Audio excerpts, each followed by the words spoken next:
2018 October 25న హ్మ్.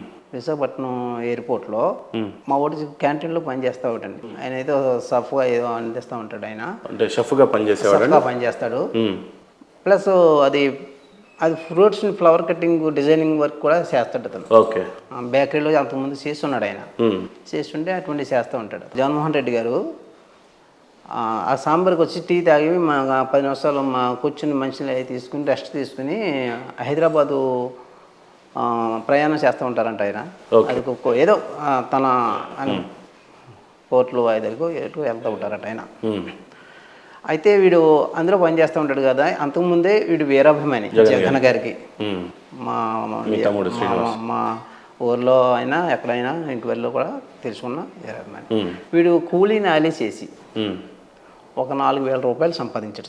ఆహా! సంపాదించాడు. ఓకే. సంపాదించి ఆయన పుట్టినరోజున ఆయన ఫోటో, ఈయన ఫోటో ఒక ఫ్లెక్సీ కొట్టించాడు. బ్యానర్ రూపంలో. బ్యానర్ కొట్టించాడు. హ్మ్. అప్పుడు నేను అన్నా, ఒరేయ్ మనం కూలీ నాలి చేసుకుంటేనే కానీ మన బ్రతుకు గడవదురా. 4,000 రూపాయలు పెట్టి నువ్వు అంత అవసరమా? అంత హంగామా చేయటం అంత అవసరమా హంగామా అన్నారు? చేయటం అవసరమా అని అన్నా. మనకు అవి కాదురా, అభిమానం ఉంటే ఉండొచ్చు కానీ అటువంటి పనులు మనకి ఏమి ఇది కాదు. హ్మ్. అంతవరకే అన్నా. లేదు లేదు, జగన్మోహన్ రెడ్డి గారు అభిమాని నేను 14 పేజీలు లెటర్లు రాశానన్నా. హ్మ్. ఏంట్రా అయ్యి అన్న. హ్మ్. ఏంట్రా అయ్యి అని అడిగినప్పుడు ఆయన ఏమన్నాడంటే, ముసలి వాళ్ళకి పెన్షన్ ఇస్తున్నారు కదా పంచాయతీలో, హ్మ్. వాళ్ళు లైన్గా నిలబడుతున్నారు. ఆ పొద్దుపడిపోయి ఎండకి పాపం పుస్తకాలు అక్కడ పెట్టేస్తుంటే పిలిచే వాళ్ళు వెళ్తున్నారు. ఈ లోపల ఒక అతను కొలు తిరిగి కూడా అన్నయ్య నేను చూశాను చల్లారా, నేనే లేపాను అతన్ని. హ్మ్. హ్మ్. అది కూడా ఇంటింటికి పెన్షన్ ఇమ్మని అంటే ఈయన సొంతంగానే రాసుకున్నాడు కొన్ని. కాన్సెప్ట్ రాసుకున్నాడు ఆయన. ఓకే. 14 పేజీలు లెటర్లు రాశాడు. అంటే ఇదంతా ఆయన అభిమానంతో చేస్తా ఉన్నాడు. యాక్చువల్లీ ఎయిర్‌పోర్ట్‌లో జరిగిన సంఘటన ఏంటో ఫస్ట్ మీరు చెప్తే తర్వాత వీటి అన్నిటి గురించి మనం ఎయిర్పోర్ట్లో జరిగిందంటే 14 పేజీల లెటర్లో పట్టుకుని హ్మ్.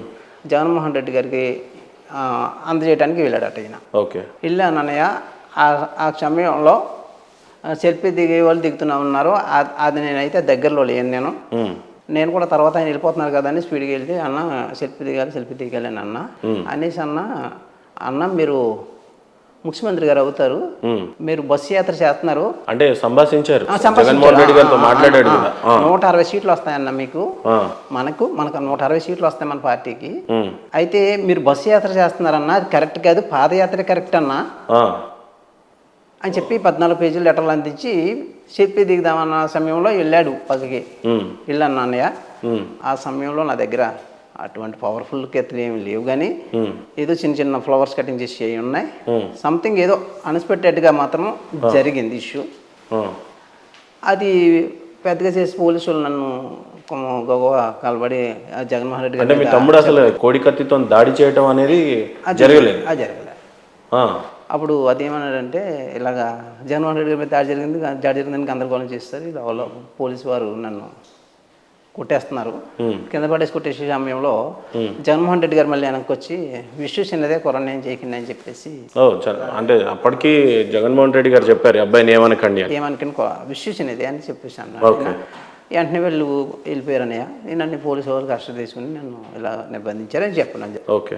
మరి చాలా వరకు కూడా మీ తమ్ముడు కోడికత్తి సీను మీద ఉన్న అభియోగం ఏంటనంటే దీన్ని కావాలనే జగన్మోహన్ రెడ్డి గారు చేయించుకున్నారు సింపతి కోసం అనేది బలంగా వినిపిస్తూ ఉండింది ఆ టైంలో. దాన్ని ఏ రకంగా చెప్తారు మీరు? ఆయన అంటే ఇతని అభిమానం కొలిది ఆయనకి ఓట్లు వచ్చి సింపతి కలగాలనే ఉద్దేశంతో తన ఉద్దేశంతో కావాలని పొడిపించుకున్నాడు జగన్మోహన్ రెడ్డి అని కూడా బాగా వినిపించింది బయట. నిజం అంతకుముందు ఎప్పుడైనా ఆ విషయం అయితే నాతో ఏం చెప్పలేదు.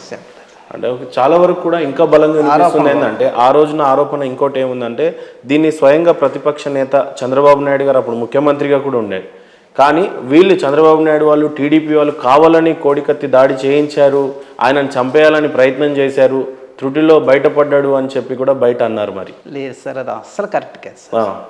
ఆ విషయం అయితే మాత్రం అస్సలు కరెక్ట్ కాదు. అలా పాప చంద్రబాబు నాయుడు గారికి కానీ ఎవరికి సంబంధం, ఏ విధమైన సంబంధం లేదు ఈ వ్యవహారంలో.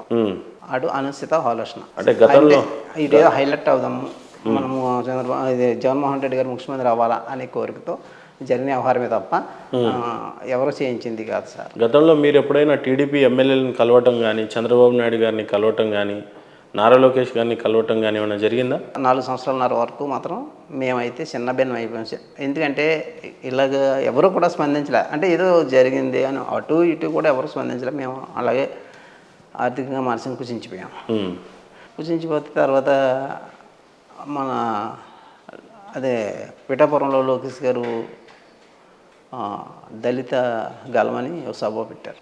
సర్లే దానికి వెళ్ళి చెప్పాం, ఎవరో స్పందించట్లేదు అని చెప్పేసి వెళ్ళి లోకేష్ బాబు గారిని కలిసి అయ్యా ఏదో జరిగింది. ఆ రోజు దాడి జరిగినప్పుడే జగన్మోహన్ రెడ్డి గారే చెప్పారు కదా ఈ అబ్బాయిని ఏం చేయకండి అని చెప్పేసి. మరి మళ్ళీ ఎందుకు అరెస్ట్ చేశారు?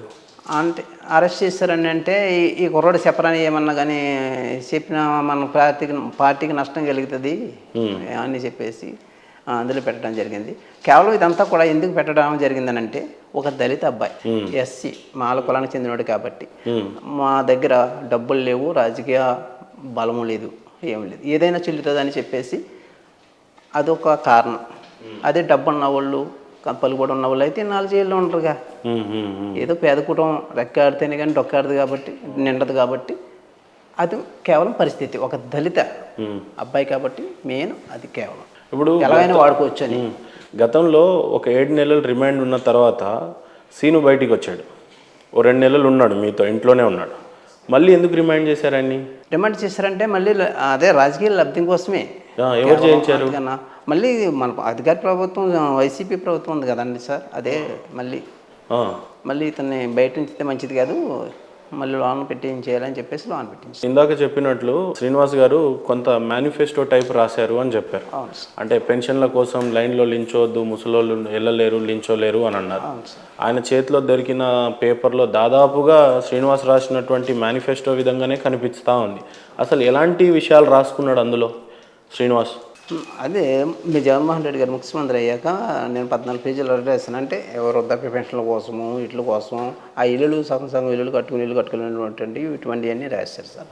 కేవలం మా తమ్ముడు గారు ఏమంటున్నాడంటే అవి రిలీజ్ చేయండి, అవి బయట పెట్టండి, నేను రాసుకున్న లెటర్లు ఏమైపోయినాయి అవి ముందు బయట పెట్టండి అని అడుగుతున్నాడు. వాటికి రెస్పాండ్ లేదు, ఏమీ లేదు. ఇప్పుడు మీ తమ్ముడు వయసు ఎంత ఉంటుంది? అప్పటికైతే 25 సార్, ఇప్పుడు 30 సార్. ఇప్పుడు 30 అంటే దాదాపు 4-5 సంవత్సరాలు అయిపోయింది. ఇప్పుడు 5 సంవత్సరాలు పూర్తి అయిపోయినాయి సార్. ఇన్ని రోజులు ఎందుకు ఉన్నాడు మరి లోపల? కారణం ఇప్పుడు దాడియే చేయలేదు అని అంటున్నారు మీరు, ఏదో అనుకోకుండా కొంత తగిలింది అని కూడా మీరే అంటున్నారు.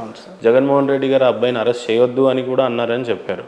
ఏమనొద్దు అని పోలీసులను ఆ రోజే దాడి జరిగినప్పుడు అన్నారు. 5 సంవత్సరాలు ఒక అబ్బాయి లోపల ఉండడం, కత్తితో పెద్దగా నరుక్కొని చంపుకున్న వాళ్ళు బయట ఉంటున్నారు, మర్డర్ కేసులో ఉన్న వాళ్ళు, అరెస్ట్ అయిన వాళ్ళు బయటికి వస్తున్నారు.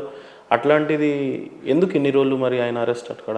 నేను చెప్పాను కదా సార్, మన దగ్గర డబ్బు లేదు, రాజకీయ బలం లేదు, ఎస్సీ కుర్రోడు. కేవలం ఇన్నాళ్ళు ఎందుకు ఉన్నాడంటే ఒక డాక్టర్ బిఆర్ అంబేద్కర్ గారు రాసిన రాజ్యాంగం ప్రకారం, విధుల ప్రకారం అయితే మనోడికి బెయిల్ రావాలి. ఈ ప్రభుత్వానికి అనుకూలంగా పనిచేసే కోర్టులు కూడా కేవలం అక్కడ జాబితం జరిగింది. ఇదంతా కేవలం ప్రభుత్వం చేసిందే వ్యవహారం అంతా. మరో అంటే ఇంత బలంగా లోపట్లు ఉన్నాడు అని అంటే నాకు తెలిసి మీరు ఏదైనా దాస్తున్నారేమో అని అనిపిస్తుంది సుబ్బరాజు గారు. ఏంటి సార్? అంటే దాడి కాకుండా ఇంకేమైనా జరిగిందేమో? మాది దాపరికలు ఏమి లేవు సార్, అటువంటి దాపరికలు అంటే ఏమి లేవు. ఇప్పటికే మనం ఆర్థికంగా మానసికంగా కుచించిపోయి. గతంలో మీరు చెప్పినట్లు ఒక 4,000 రూపాయలని కూలీ నాలి చేస్తే సంపాదించుకున్న శ్రీనివాస్ జగన్మోహన్ రెడ్డి గారి బర్త్డే కోసం అంత ఖర్చు పెడితే మీరు తిట్టినా అన్నారు. అట్లాంటిది ఇప్పుడు శ్రీనివాస్ లోపల అరెస్ట్ అయి ఉన్నప్పుడు ఇప్పుడు లాయర్లకి వీళ్ళకి ఫీజులు కట్టుకోవాలంటే ఎట్లా మేనేజ్ చేసుకుంటున్నారు? ఫీజులు కట్టుకోవాలంటే ఆనాడే జైలుకి వెళ్ళిన 3వ రోజే అబ్దుల్ సలీం గారు విశాఖపట్నం జైలుకి వెళ్ళారు సార్. వెళ్ళి శ్రీనివాస్ కలటం జరిగింది. కలటం జరిగితే వాడు ఏమన్నాడంటే, సార్ నేనైతే ఫీజులు ఏ విధమైన ఫీజులు కట్టుకోలేను సార్, మాది పేద కుటుంబం, నేను గవర్నమెంట్ లాయర్ గారిని పెట్టుకుని వాదించుకుంటా అని చెప్పారు.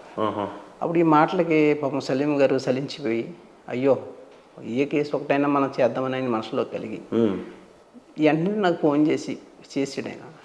సార్ ఏంటి విషయం అన్న. అరే మీ తమ్ముడు ఇలా జైల్లో ఉన్నారా, నేను కలిసాను అన్నాడు.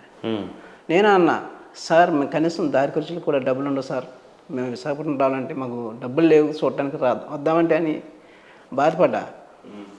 లేదు నేను చేస్తాను రా కేసు అని చెప్పి ఆయన పాపం సెలవు తీసుకుని ఆయన ఇంతవరకు కూడా మనకి దారి ఖర్చులు ఇస్తూ, మన కుటుంబాన్ని ఆదరిస్తూ సొంతంగా ఆయన సొంతంగా పాపం ఇచ్చేసాడు. ఆయన కుటుంబానికి అయితే మేము చాలా రుణపడి ఉంటాం ఈ విషయంలో.